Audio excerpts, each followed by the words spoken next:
एक पंडित जी प्रतिदिन रानी को कथा सुनाने महल में जाया करते थे।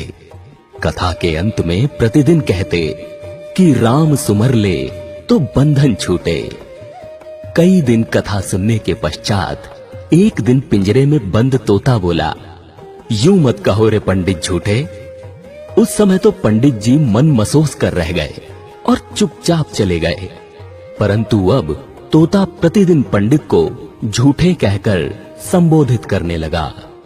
पंडित जी को मन में क्रोध आता कि ये सब क्या सोचेंगे, रानी क्या सोचेगी।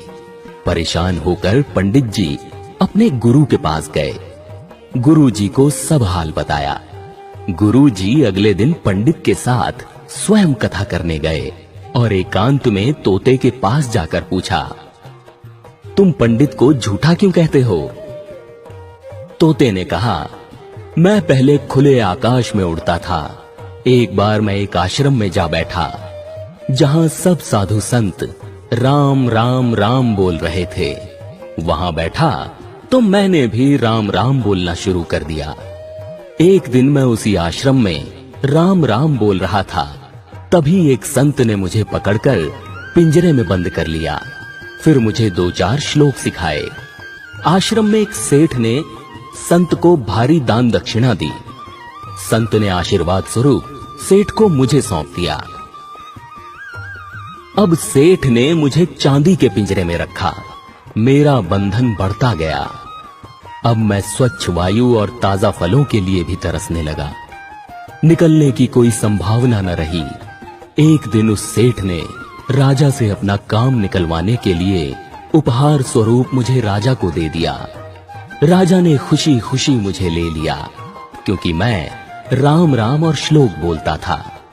रानी धार्मिक प्रवृत्ति की है, तो राजा ने मुझे रानी को दे दिया।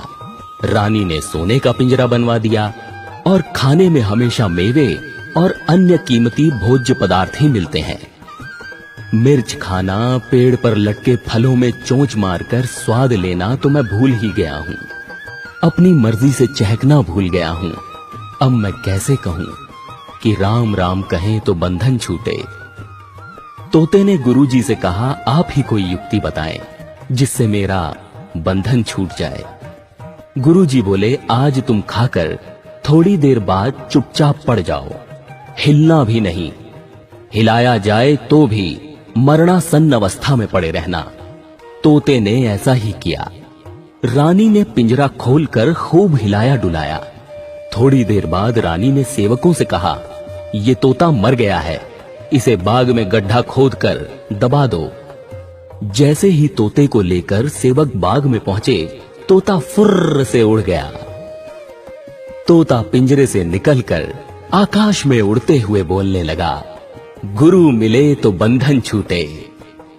इस कहानी से हमें सीख मिलती है कि शास्त्र कितना भी पढ़ लो, कितना भी जाप कर लो, लेकिन सच्चे गुरु जब तक रास्ता न बताएं, तब तक मुक्ति पाना संभव नहीं है।